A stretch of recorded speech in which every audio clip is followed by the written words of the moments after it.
welcome back to a new edition of Improv Comedy, where it's all about improv all the time. And so I was thinking, while reviewing some of my previous routines, that what art really is the art of refinement, which means when you first start something, that doesn't mean that it has to be perfect. In fact, it's not going to be perfect, but with each iteration, you make minute adjustments. And so only then, by studying these things over and over and over and over again, do you finally attain any type of insight. And then it's a question of being able to accept that insight. Like, for example, the insight of a Nietzsche. It's all around you, right? You can see it, but not when your mind is on autopilot. It takes a lot of reflection. It takes a lot of practice to say, okay, what do we have here? We have a Nietzsche. So this was there and now it's gone. And it's different. Was it really there? Is it really gone? I mean, we don't have to go into those types of denials when we just accept that principle. We like to think in terms of continuity. We like to think in terms of solidity. This object. We like to think in terms of spiritual materialism, right? So rationality. We have all been drilled and drilled and drilled and drilled and drilled with empiricism and facts and observations and science and all of this. But that is only useful in terms of personal development, which also means accepting the principle of Nietzsche, which also means accepting letting go of things that you couldn't hold on to in the first place, but you thought you could or you wanted to for 10 minutes longer, right? 10 days longer, 10 years longer. Okay, it's very normal to have that way of thinking too. So we don't need to blame our culture for our own misperceptions. I mean, of course, certain misperceptions are made easy. In fact, how about this? Misperceptions that are orthodox, you have to accept these to be considered acceptable by a perceived majority of people that perhaps was just pulled out, conjured out of thin air, and then it's a top-down type of ideological arrangement. So if you're not checking the boxes of conformity, well, then they don't want you in their organization that they've captured via capital, because they came in via the financial system. So if you have an open financial capital system, you're allowing, let's say, agents of opportunity, how do you want to put them? The ability to gain control of whatever it is they want to get control of, which is publicly traded. So that gained them access. So that's given them the impression that they don't have, not only not any real credible opposition, but there's no need to negotiate with a side that doesn't exist. They have, according to their own stratagems, taken over the industries that matter, including the most innovative and forward looking ones, because you best believe that they're very concerned about what those things are and would really like to be leaders in that technology. And so also monopolizing that technology. So, but, and when I say monopolize, that means it's not competition. It's like them actively trying to sabotage you and yours and your country and your continent, your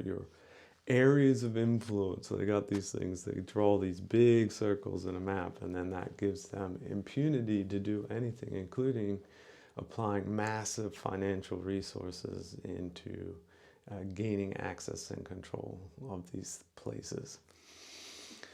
So has that happened? Yes, it has. In the West, certainly. That's one of the chief problems right now is people don't want to decouple because they like that arrangement.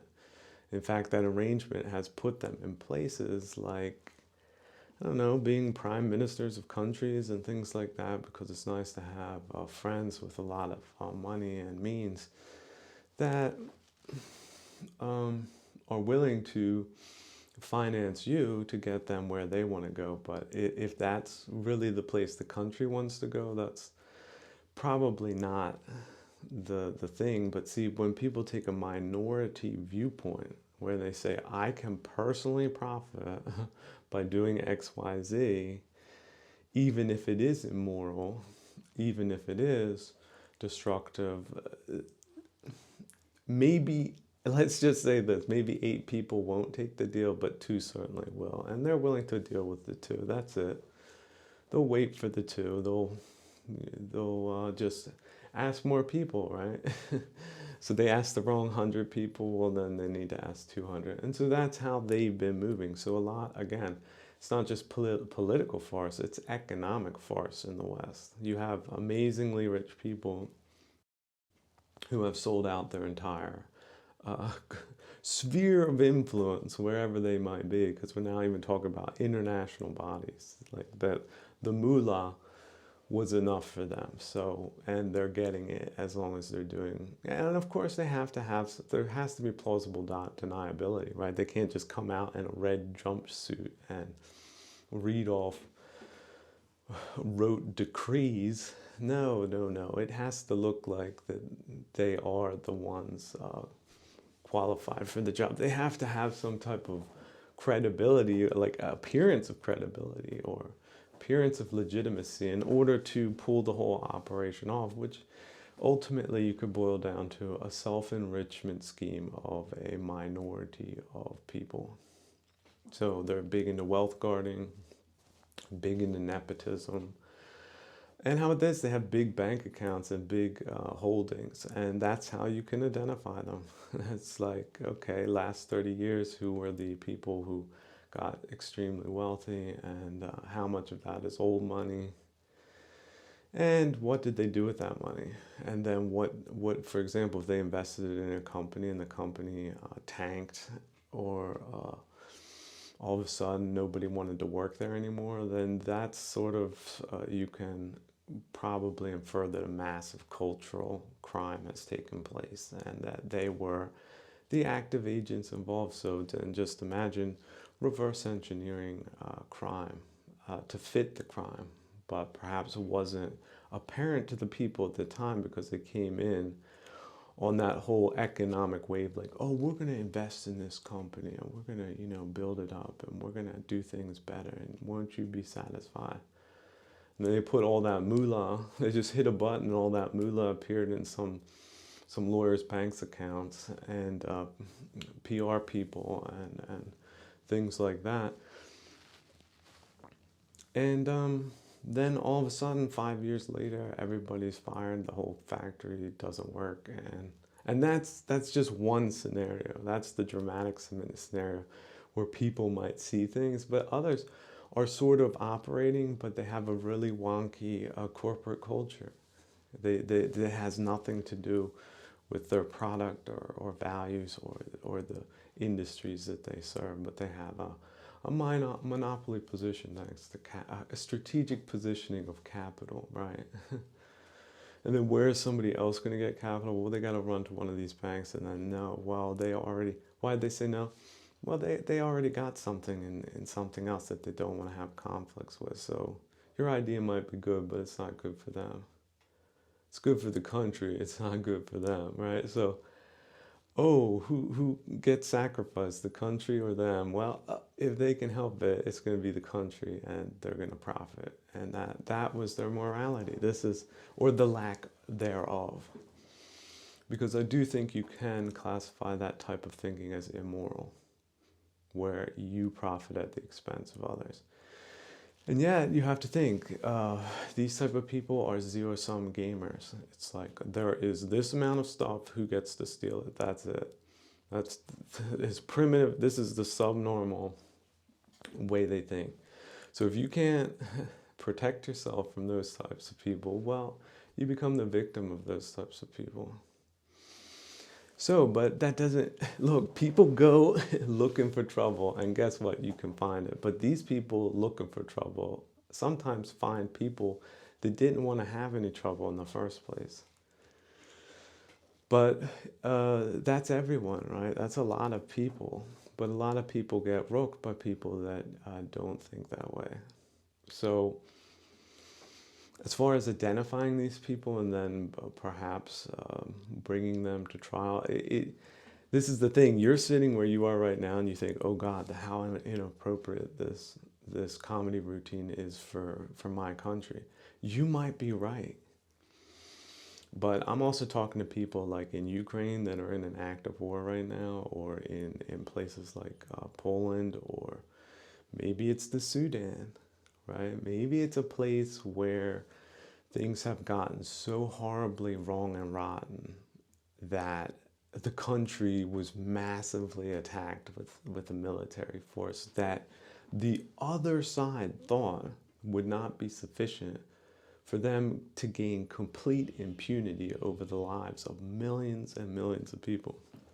So this is not only happening now in our time, but this has happened before and will most likely happen in the future, unless moral-minded people decide that there's only so far that they're willing to let the other side go before there's a pushback. Or, for example, just cutting ties, decoupling, then not letting the same mistake, or the mistake of people who profited by such schemes, to ever happen again in a more civilized future. But we're not in that future yet. But this is the other cool thing, what we can do in times of war and in times of total chaos, is you can live in the future. You can also live in the past. But you can also, when you presently live, you should not be agitating yourself. I mean, theoretically, you can just envision the future world as it can be. If we re-architect, like, for example, just imagine a beautiful medieval city. And unfortunately, it all gets blown up. Well, that's an opportunity to rebuild in a better way, but also taking some of the culture that was previously there, and then again coming back to these age-old concepts. What does it mean to live well architecturally? And this is where we get into systems design. And this is where, this is not a personal attack on any one government. It's not political, it's an academic topic. It's the academic topic of comedy itself, which is, how do we reestablish competent institutions that are not criminal shakedown regimes, despite criminal shakedown regimes wanting to not have system change because it's self-benefiting to them. So that's politics when you combine those other factors. But this is the theory. So the theory is, think in terms of new systems. Again, I think those key points that I discussed in a previous lecture was fair opening to the public, so that people can fairly engage in the process without there being a lot of hurdles, restrictions, and in-group type of barriers, bottlenecking, right? Open to the public, transparent information on information that's important, not getting into their personality, not letting them get into that con game. First, black and white, where does the person come from? Like I'd say 20 questions that are really important from the standpoint of being able to judge where the person is coming from, the cultural and social context that they're coming from. What did their grandfather's grandfather do? It is important. And then their grandfather, and then their father, right? You know what I'm saying? That's vetting. So, third, reliable voting systems that do show the truth. Because guess what? There's going to be divisive issues.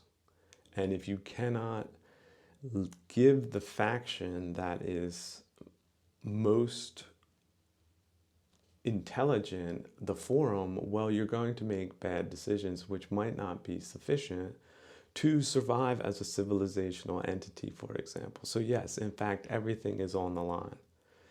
From a socio-economic, political, and military standpoint. See, I like thinking also in terms of all of those multiple spheres, all being relevant at one time, because they are. But it's also good to abstract them out. Just like, again, I'm living in the future right now. But I can also live in the past. My conception of it, my civilized conception of it, I can go back to the Enlightenment. I can think as an enlightened person from the Enlightenment. I can think as naively as they did. And I can also forgive myself for thinking so. But now I can also bring myself to this more contemporary space, but also not necessarily give it the relevance that it demands, because it's an irrelevant system in my opinion. It's it's a shakedown operation. It's a ruse and a farce. That's sort of how it is. So when you're experiencing a ruse and a farce and you're sort of trapped in it, you can also just let it go. Decide to focus on butterflies during the waking hours. But as far as theory goes, going back to the past and forward into the future, that is absolutely possible, and most likely the most wise thing to do in times like these that want to predominate the cultural scene, when in fact they're completely illegitimate and burdensome and in the way of innovation, because they don't want to think in terms of innovation. They want to think in terms of, if there was innovation, they would have thunk of it.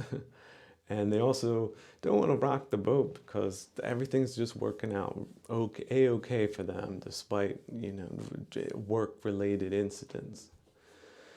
I went into the factory today and the forklift was busted. Like, that's how they see political activity. So again, if somebody works, for example, for the financial industry, I think that probably means that they would never get voted in a free and fair election. So that's something. Also, law, like people make this comparison like, oh, if they studied law, then they're going to be better politicians. No, you need to think of it like these are people that are writing their own rules.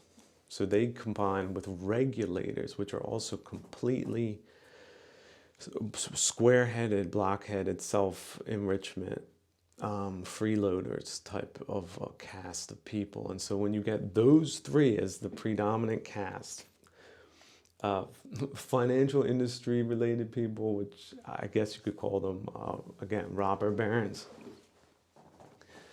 And then you've got the legalistic cast, which is just pure self-enriching cons.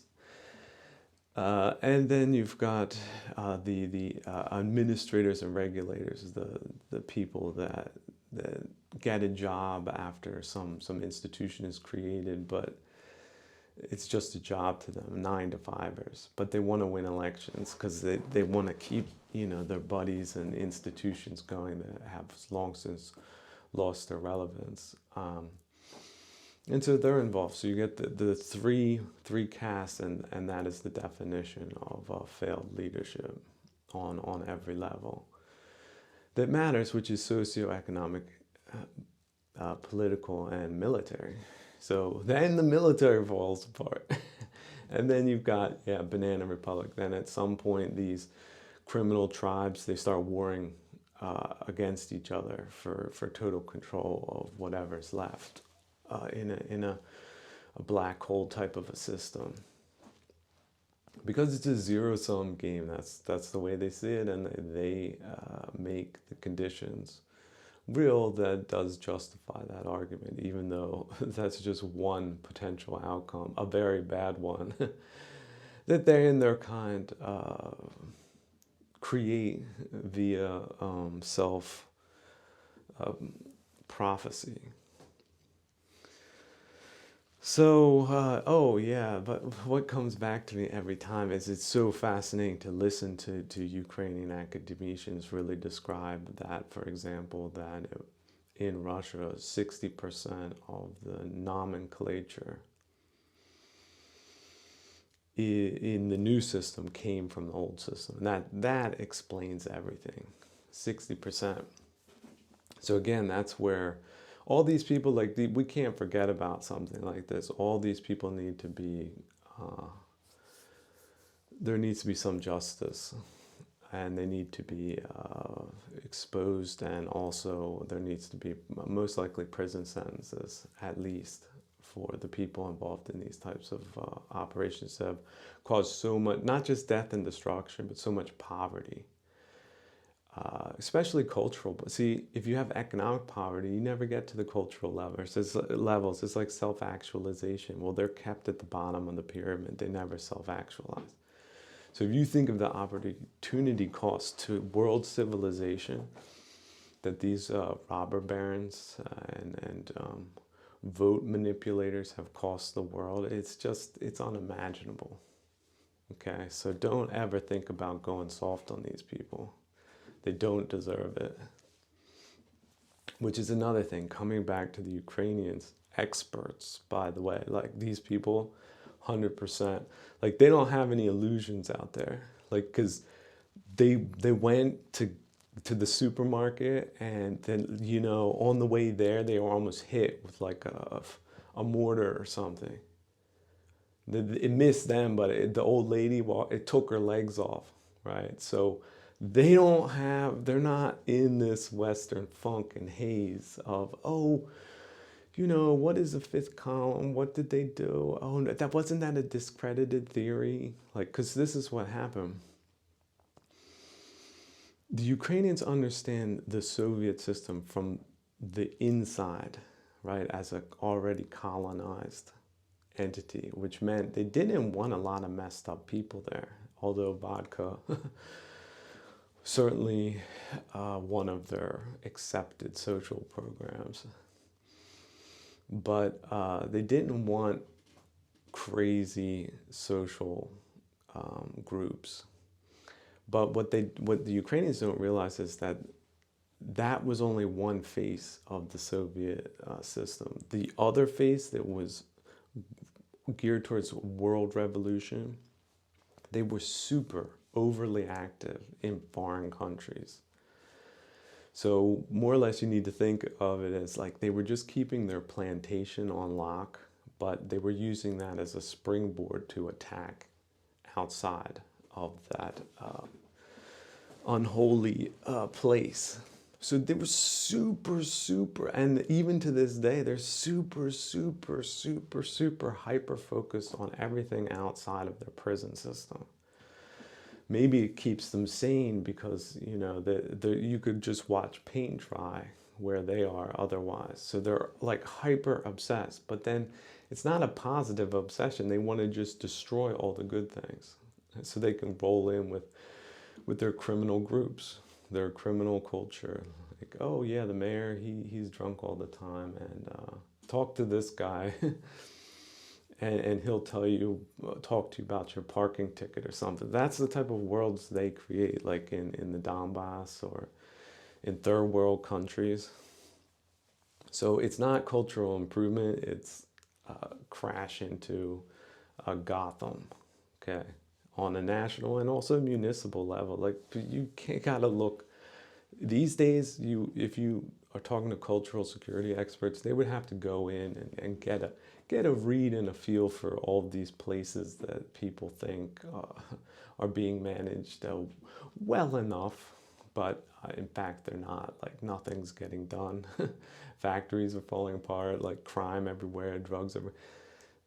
See, so with the nose, it just, you just have to then just replace management. That's how to think of it. Just replace. So everybody's fired, right? Maybe not even build it back. Just burn it down and then start with something new. Like this place is cooked. That's, you can come to that conclusion. This is a smoked place. This is a smoke and mirrors. Right? Just move on. Right? It's like pulling into a restaurant off the turnpike. It looks messed up. Spend your money elsewhere. So, but don't think that that's the only place in town, because it's not. So these people do. They are visible, especially if you go in there and start looking at some key metrics. Like again, feeling of safety and orderliness versus anarchy and unlimited criminal opportunity. So, but in any case, yeah. So, but what this is something again the Ukrainians say. Oh well, the Soviet Union fell apart, so that meant that their fifth column fell apart. But no, you would be wrong. The fifth column more or less became independent. So it's quasi-independent. So, but they continued their cultural program. I mean, they're not going to just stop like that and say, oh, I was so self-convinced. I was, committing all these crimes, cultural crimes with impunity for years. So now I'm going to just show a new leaf and turn a new leaf in my life and just disavow all of that. No, these people doubled down. And then they thought, oh, Russia's too weak, so we're going to switch to the Maoist. So they just ideologically oriented themselves to China. And then what was their cover story? Oh, it's all about economics. It's not about politics. Oh, the Chinese are going to change. We're not going to change the Chinese. They're not going to change us. We're going to change them. So they had two bullshit lines of BS. And that's why the China lobby is so seemingly immovable, as like a bow movable in our time. So something's going to have to break for that relationship to fall apart. But it's happening because more or less, again, the US system, Western system is not compatible with Eastern despotism. So again, Ukrainians know this, but the Westerners that have been steeped in public relations campaigns for decades now, they don't get it. They are still seeing economics as primary. So in other words, for the Ukrainians, you have to realize the fifth column is not only active, but has made itself somewhat independent. And it isn't defining, it wants to redefine the Western culture, but it's not succeeding. It's sort of a ruse and a farce, but it's still there. It's still like a preeminent, almost dominant school of thought, shall we say, oppressively dominant, despite claiming to be modern and progressive. So these types of games are just out of the bag in the West. Like the West is predominantly encapsulated in a fifth column paradigm at this point. So ultimately, they would like you to accept the West of demise that they are trying to redefine into existence. But it's a complete farce and a ruse. So, but these people are institutionalized. They're in the institution. So it's so funny watching like Ukrainian experts go to these, how to describe them, Rosa fifth columnists that have been it's totally out to lunch. Because this is the thing, like if they were working outside of the prison, so they can still have romanticized views that of course Russia's going to turn it around for communism, or they can think up anything they want because they're not living there. So there's this sort of schizophrenic and disconnected two-headed beast that doesn't even really like each other, that is somehow working with each other to create this dystopian utopia that they believe in. As atheists and nihilists and kleptocrats. So yeah, we all know how that turns out, not very well. But they're still on board, like with a lot of the other bullshit. So you have to see it in a multi-dimensional way. Now, will these people remain the orthodox? I don't think so.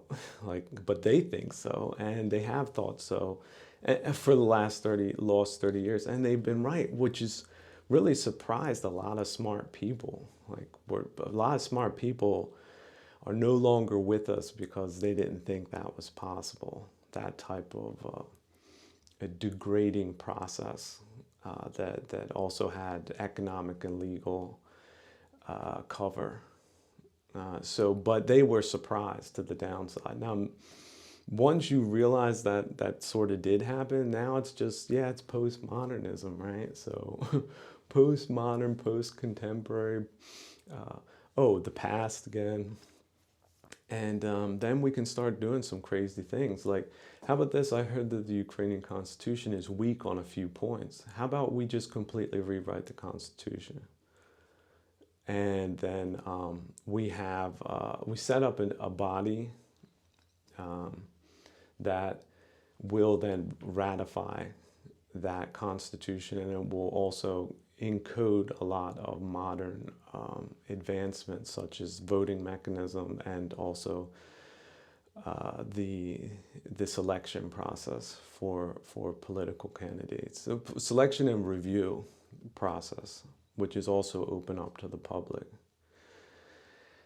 And yeah, doing away with the legal system in its current form. Just like as an idea, like as a new architecture, but will it ever happen in a future parallel universe? We don't know. We can't know, but we could build a better architecture for free systems. And then we could link up with other free systems. And then that would be the Western world in a redefined way that works for our common interest and for the common good and for the common decency of the common man. Something like that. And then put it to the vote, for all these guys and people and families who have been totally destroyed by bad politics, that we put together some type of domestic program that works for solidarity, solidarnos.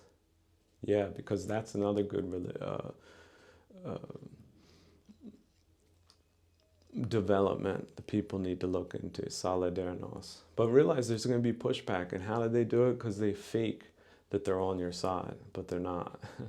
Oh yeah, I want that too. And then, oh yeah, I'm your buddy. And then also, oh, it comes up to vote. No, I don't think it can happen. Like, you have to realize people are attracted to politics for all the wrong reasons. So you have to vet some more. It's not just good-natured, good-willed people. And accountability, again. People might do 10 good things on the 11th and 12th. If they slide or miss it, you got to have a method of getting rid of these people without it being overly personal. It's just business. The business of the world and the nation governing itself in a most excellent way. Thanks for listening.